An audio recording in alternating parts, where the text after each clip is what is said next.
बिस्मिल्लाहिर्रहमानिर्रहीम। अस्सलाम वालेकुम जी, मैं हूँ मारिया अली। आप देख रहे हैं मेरा चैनल। जज साहब, मुझे अदालत से नहीं बल्कि मुझे टिकटॉक से इंसाफ मिलेगा। जहीर ने 9 फरवरी की तैयारी कर ली है, अपनी कमर कस ली है और सारी की सारी तैयारी जो है वो टिकटॉक पे कर ली है और जज साहब को कह दिया है कि अदालतों में फैसला करने की जरूरत नहीं, हम लोग टिकटॉक पर मुकम्मल तौर पर तैयार है। जज साहब ये अदालत बंद कर दें, केस का फैसला टिकटॉक पर करवाए। मैंने 700 फिल्टर लगाकर वीडियोस जो है वो बना दी हैं, बस वही अब मेरी बेगुनाही का सबूत है। मुझे अदालत आने की कोई जरूरत नहीं है। मेरे हक में 5 लोग भी टिकटॉक पर आकर गवाही देने के लिए तैयार है। कोई ट्रायल चलाने की जरूरत नहीं है। मुझे पाकिस्तान की जुडिशरी पर भरोसा नहीं है। फैसला आएगा तो टिकटॉक पर आएगा, फैसला किया जाएगा तो टिकटॉकर की जो है मेरा फैसला करेंगे। जो भी फैसला होगा टिकटॉक की वीडियोस देखकर फैसला किया जाएगा। ये वीडियो इंपॉर्टेंट है, आपने आखिर तक इस वजह से जरूर देखनी है ताकि आपको इल्म हो सके कि टिकटॉक इस वक्त किस तरह से जहीर के सर पर सवार है और जो जलील नेक्सस है वो सारी की सारी अदालतों पर केस बंद करके अपने तमाम तर केसेस जो है वो टिकटॉक पर शिफ्ट करने की तैयारियां कर रहे हैं, क्योंकि टिकटॉक से इस वक्त लोगों को घेरा जा रहा है। लोगों से जो है माल पानी इकट्ठा किया जा रहा है, वहां पर डॉलर्स की जो है वो भीख मांगी जा रही है और वहां से पैसे इकट्ठे किए जा रहे हैं। 9 फरवरी आप सबको पता है कि बड़ा अहम तरीन दिन है, अहम तरीन समाअत होने जा रही है। कल जज अलियास मेमन साहब की अदालत में मुल्जिमान पर फर्द जुर्म आयद की जाएगी। नूर मुनीर की जमानत पर भी फैसला किया जाएगा कि आया उनको जो है वो जमानत मिलनी चाहिए या उनको गिरफ्तार करना चाहिए। लेकिन जो इस केस का अभी तक ट्रैक रिकॉर्ड है उससे तो पता चलता है कि नूर मुनीर को गिरफ्तार नहीं किया जाएगा, उसको जमानत मिल जाएगी, क्योंकि उसके बेटे इस वक्त खुलेआम घूम रहे हैं, उसके बेटों को इस वक्त जमानतें मिल चुकी हैं। तो नूर मुनीर को फिर किस जो है बात की सजा मिलेगी और क्यों उसकी जमानत जो है वो कैंसिल होगी। कल तमाम मुल्जिमान आएंगे जिसमें जहीरा शबीरा जो जाली निकाह का निकाह खां है, उसके बाद गवाह है, हर बंदा जो है कल अदालत में पेश किया जाएगा और कल बाकायदा ट्रायल का आगाज होगा। अब कुछ चीज़ें हैं, बड़ी अजीब सी चीज़ें हैं और ये चीज़ें मुझे बहुत कुछ सोचने पे मजबूर करती हैं। ज़हीर अपनी टिकटॉक वीडियोस बना रहे हैं इस वक्त और मुसलसल वीडियोस में पाकिस्तान की अदलिया पर अदम एतमाद के हैशटैग्स को यूज़ कर रहे हैं। ये वही अदलिया है जो तकरीबन 8 महीने से इसके हक में फैसले दे रही है। 8 महीने से इनके हक में फैसले आते हुए अगर हम देखें तो इनको बेल जो इस वक्त मिली हुई है इसी अदलिया की जानिब से मिली हुई है, इनको रिहाई मिली हुई है, आराम से वहाँ पर दंदनाते फिर रहे हैं। इन्होंने जो है एबीसी के दफ्तर में बैठकर जो है वो मेहदी अली काज़मी को मैसेजेस करके डराया धमकाया भी, हर चीज़ ये कर रहे हैं। तो बड़ी अजीब सी बात है कि ये बड़े अजीब व गरीब किस्म के हैशटैग्स यूज़ कर रहे हैं। इन्होंने अब सोशल मीडिया से यानी कि यूट्यूब से अपना सारा का सारा मवाद शिफ्ट कर दिया है टिकटॉक पे और अभी टिकटॉक पर भीख मांगने का सिलसिला इन्होंने शुरू किया। पहले जी ये यूट्यूब पर बैठकर लाइव सेशंस में भीख मांगते थे और भीख मंगवाने का जो है इन्होंने ये जरिया बनाया हुआ था सस्ती अदाकारा को। सस्ती अदाकारा बैठ कर जो है वो सस्तेपन का मुजाहरा करते हुए कहती थी अल्लाह के नाम पर मुझे भीख दे दो, मैं अपने लिए नहीं जहीर के लिए भीख मांग रही हूँ। अब जहीर साहब ने इन पर अदम एतमाद का इजहार करते हुए डायरेक्ट जो है वो खजाने की चाबी अपने पास रख ली है, वो पैसे अपने पास जमा करना शुरू कर दिए हैं, अपने जो है खाते में पैसे मांग रहे हैं और बता रहे हैं कि जी मेरी ये स्टोरी है, मैं बेचारा गरीब मस्कीन, मेरे 2 प्लॉट थे वो मैंने बेच दिए हैं, ये मेरी लव मैरिज है, उसके बाद मैं होनहार डॉक्टर हूँ। तो बड़ी कहानियाँ सुना रहा है, बड़ी बड़ी कहानियाँ सुना रहा है। अच्छा, पॉइंट नंबर 2 ये है कि 11 रुकनी जो मेडिकल बोर्ड है उसको ये मुतनाज़ बनाने की फुल कोशिशों में लगे हुए हैं, बल्कि बना दिया और उसके खिलाफ अदालत में जाते नहीं है। मतलब अगर इनको ये देखिए ये पहले ऑप्शन दिए हुए थे कि अगर इनको 11 रुकनी मेडिकल बोर्ड पर तकलीफ है कि जी बच्ची की उम्र जो वहां से आई है वो उतनी नहीं है, ये कहती थी ना 18 साल की है, अब बच्ची 18 साल की है, तो अगर ऐसा था तो इन्होंने आज तक उसको चैलेंज क्यों नहीं किया? ठीक है, ये बड़ी इंपॉर्टेंट बात है कि अगर ये चाहते तो उसको चैलेंज कर सकते थे, लेकिन उन्होंने चैलेंज नहीं किया, जो इस बात को बताता है, यकीन दिलाता है कि ये एक्सेप्ट कर चुके हैं कि जी बच्ची की उम्र जो है 13-14 साल जो आई है वो एग्जैक्ट बच्ची की उम्र है। तीसरा जी झूठ बोला कि जज साहब ने ज़ारा काज़मी को 2 ऑप्शन दिए कि या तो तुम मेहदी अली काज़मी के घर चली जाओ या फिर शेल्टर होम चली जाओ। ऐसा कुछ भी नहीं है, बच्ची को कोई एक ऑप्शन नहीं दिया गया, कोई ऑप्शन नहीं दिया गया। बच्ची ने जाकर वहां पे बयान दिया कि जी मैं मेहदी अली काज़मी अपने बाप के साथ घर जाना चाहती हूँ और चली गई। ये मुसलसल झूठ बोल रहे हैं, अभी अपने सोशल मीडिया पर भी मुसलसल झूठ बोल रहे हैं। थोड़ा सा आगे चल के मैं बताती हूँ कि किस तरह से ये प्लेटफॉर्म यूज कर रहे हैं टिकटॉक का और वहां पर आप लोगों को गुमराह करके पैसे आपसे ऐंठ रहे हैं।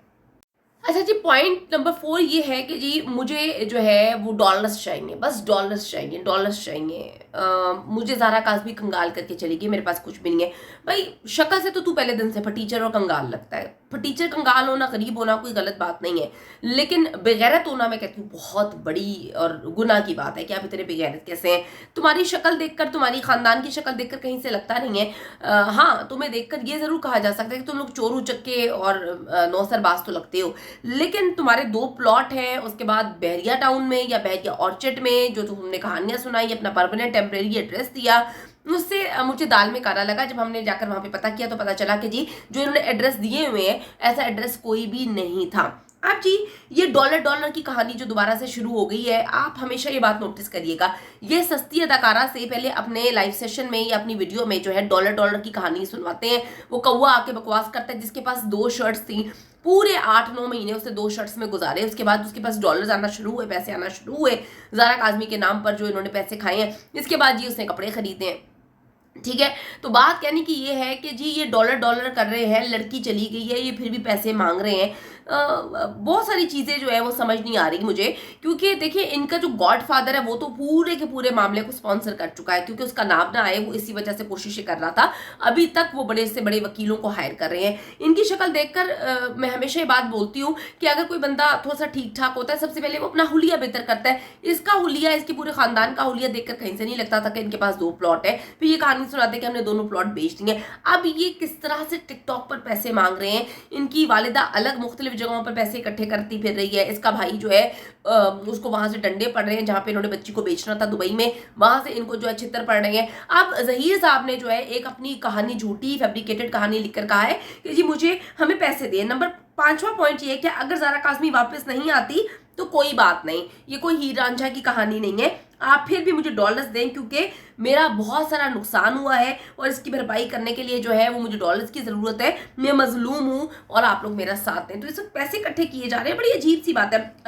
मैंने आपको बताया कि ये इस वक्त अदलिया मुखालिफ हैशटैग्स यूज़ कर रहा है। थोड़ा सा बताती चलूँ कि ये वो अदलिया है जहां पर जाकर इन्होंने अदलिया को गुमराह किया था। पाकिस्तान की मुख्तलिफ अदालतों में इन्होंने गुमराह करते हुए बच्ची से झूठे बयान दिलवाए, वहां पर जाकर गुमराह किया, कहा कि जी 18 साल उम्र है। लाहौर की अदालतों में भी जाकर इन्होंने यही किया था और इनके हक में फैसले आते थे।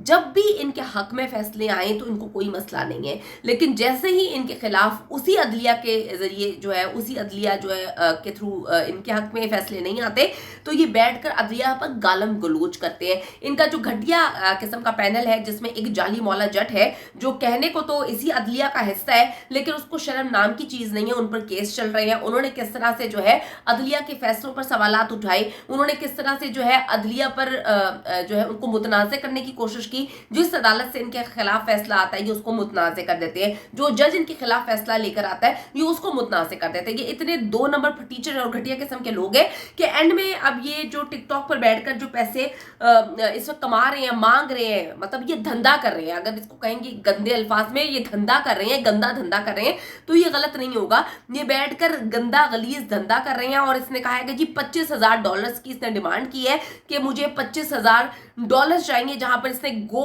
फंड मी का पेज वहां पर बनाया है, जहां पर हर गुजरते दिन के साथ जो है वो इनको लोग इमदाद भेज रहे हैं, इसको लोग मदद कर रहे हैं। ठीक है, कभी कोई $50 भेज रहा है, कभी कोई $60 भेज रहा है, तो इनके जो इमदाद है इसमें इजाफा होता जा रहा है। मैं कहती हूँ वो कौन लोग हैं जो इन दरिंदों को, ऐसे घटिया नीच लोगों को जो किसी की माँ बहन बेटियों की इज्जतें बर्बाद कर देते हैं, उनको बेचने के लिए उनको ट्रैप करते हैं, उनकी जिंदगियां तबाह कर देते हैं, आप लोग किस तरह से इनकी मदद कर रहे हैं। हम सोच भी नहीं सकते थे कि ये जहीर जो कि सस्ती अदाकारा कह रही थी कि जी ये तो कराची में जाकर वहां पे पढ़ाई कंप्लीट करेगा। पढ़ाई क्या, वो तो नौसरबाजी करना शुरू कर दिया उसने टिकटॉक पर अकाउंट बनाकर जो है वहां पर लोगों से कहा कि जी नकालों से होशियार है, मेरी कोई ब्रांच नहीं है, ये मेरा टिकटॉक का अकाउंट है और वहां पर जी मुझे $25,000 चाहिए। उसके बाद जो है इसने गो फंड मी का पेज बनाया है, वहां पर पैसे धड़ाधड़ी इकट्ठे कर रहे हैं। ज़ारा काज़मी के नाम पर जो है ये एक बार फिर से आवाम को चूना लगा रहा है। तो ये इनकी असलियत है। ये है जी वो प्यार मोहब्बत आशिक, ये फटीचर आशिक जो है वो $25,000 का तकाजा कर रहा है और पैसे मांग रहा है ज़ारा काज़मी के नाम पर। इंशाल्लाह ताला जी कल का दिन बहुत इंपॉर्टेंट होने जा रहा है। कल इनकी जो शितरोल होगी बड़ा मजा आएगा, तो आप लोग एंजॉय करें, हम भी एंजॉय करें क्योंकि एंजॉयमेंट का टाइम आ चुका है।